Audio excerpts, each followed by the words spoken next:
I'm Amir Afsar, a California licensed attorney, and on this episode of Unbillable, we're talking about something that 45% of small business owners don't even know they have.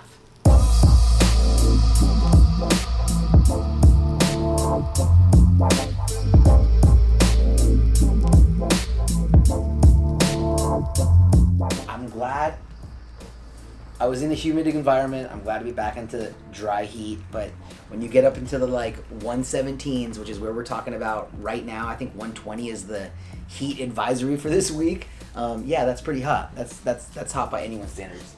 Like the devil himself is like, woo, get a little warm.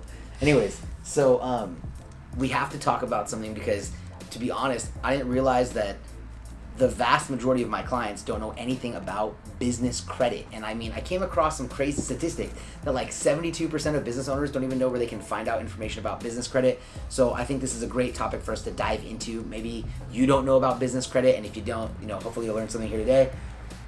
Where do we start? Business credit, what is it? It's like you have a personal credit score. You know how your own credit score works, right? You get a credit card. Usually it starts with kind of a low limit, and then over time you build up a stronger credit profile by using your credit card and paying it. Business credit is the same exact thing except for your business. So a lot of you out there, if you've kind of followed what we've talked about before, you have a corporation or an LLC already that separates and makes a distinctive entity separate from yourself for purposes of operating your business. And that business, you see the box I'm gonna keep turning to, right?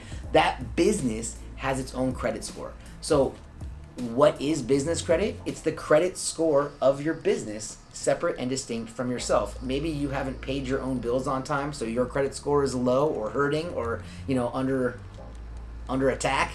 Your business, however, if it's paying its bills on time, and you see I keep turning to a separate entity, if it's paying its bills on time, it can have a completely separate, and it does have a completely separate and distinct credit score of its own. And so that's established, if you will, by taking out loans or having a credit card and then paying your bills on time, whatever those bills may be. Your consistent action of paying your bills on time over the course of a long period of time is how you build business credit. Every business, especially corporations and LLCs, you already have it. You just don't know about it. You already have a business credit score. But it's important to make sure your business credit score is high, or at least as high as possible.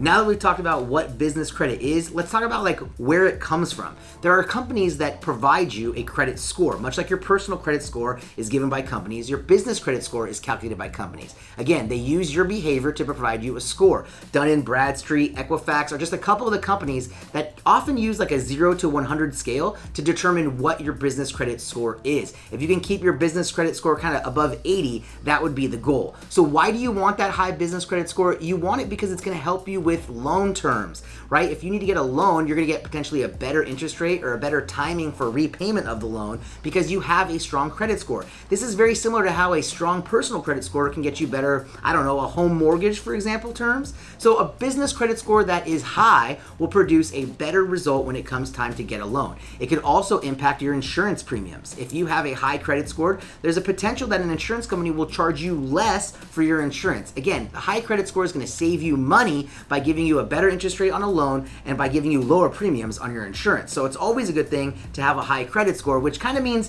you got to pay your bills over a long period of time, pay them on time in order to increase your credit score, which then will give the bank a reason to loan you more money at a lower interest rate. It takes money to make money, to keep money. It kind of all falls into that category. The point is, if you pay your bills consistently over time for your business, you're going to build up a stronger business credit score. And when the time comes where you might need a loan or maybe kind of renewing your insurance, you might save some money in those arenas. The Small Business Administration says the second leading killer of a business is the failure to have liquidity, the failure to be able to obtain financing in a short window of time. If you have a higher credit score, you have a better chance of surviving the second leading killer of your business. It's kind of a cliche statement to say past behavior is the best indicator of future behavior, but in many ways that's how the credit companies determine whether you're credit worthy. And if we're really going to judge each other on past behavior, you probably want to take a look at this video right here to see other things we've talked about on Unbillable. I know you liked it because you're smiling.